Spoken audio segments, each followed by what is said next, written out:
Crisis and extremism.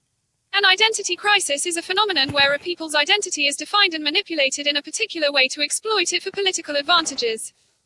Identity crisis then leads to extremism in politics, and the dominating cult excludes others on untenable grounds. A surge in intolerance and extremism in India and other countries has much to do with this identity crisis and stagnancy in thought, where on the basis of religion or race others are targeted. This ideological dilemma provides an opportunity to extremist forces to build an obscurantist ideology upon ignorance, wrong interpretation of faiths and history, and racial superiority. RSS and its political face BJP are using this identity crisis for their political gains. Life for other religious and political minorities has become hard. A dogmatic approach to religion and culture and its increasing influence upon politics is a serious threat to the regional peace and universal values of rule of law and justice.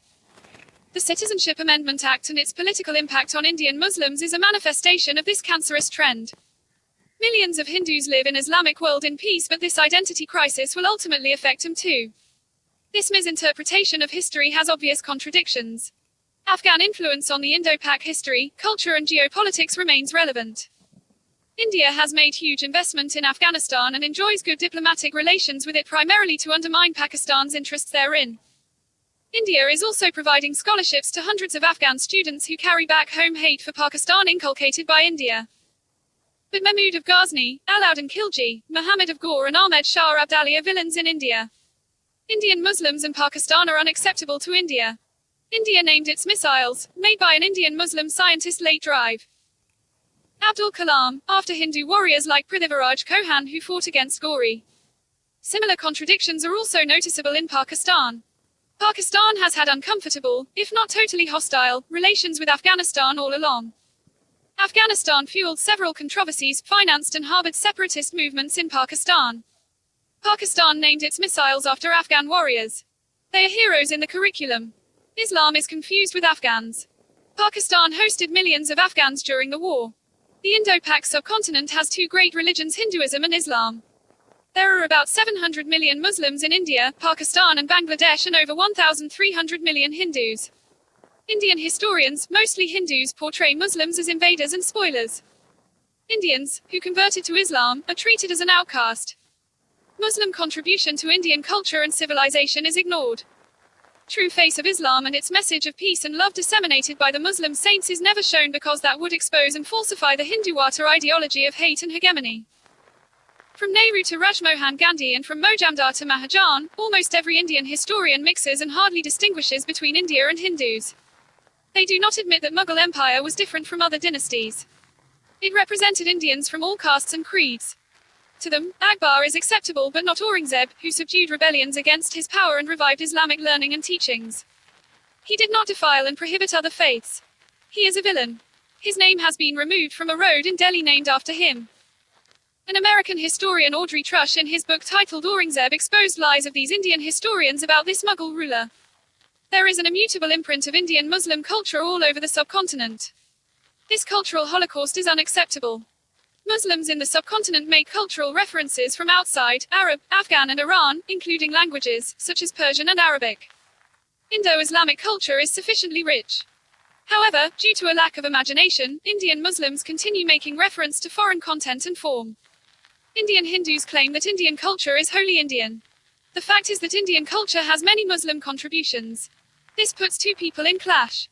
As the people are highly emotional, they are easily swayed by the religious elements and politicians. Although there is a surge in extremism everywhere, the case in the subcontinent is different. It threatens lives of 1.5 billion people. Extremism in Pakistan started with the Soviet invasion of Afghanistan. Pakistan was a very peaceful society. The jihadi literature, training and then equipping of the youth studying in religious seminaries with the consent and aid of America was started to counter the Red Bear that threatened Pakistan too. Ultimately, these elements threatened the state. The situation has been retrieved after unparalleled and heavy sacrifices. Again, after the second invasion of Iraq, several heavily footnoted books were published in the West which ignited centuries-old sectarian divide amongst Muslims under the old formula of divide et imperia. Islamic State and recent flames of war in the Middle East are the result of that old divide on sectarian lines. Pakistan must not take sides and repeat its mistakes. It seems that despite some economic progress in recent years, majority of the people in this part of the world still live in abject poverty and ignorance that provides a fertile ground for nurturing destructive ideologies. Every religion teaches peace and love for humanity. The Citizenship Amendment Act is the result of a bigotry, hate and insecurity in the minds of the present Indian government, which intends to purify India from infidels. Nationalist Indian Muslims and celebrities like Nasiruddin Shah today feel insecure. They are being asked to prove their Indian identity.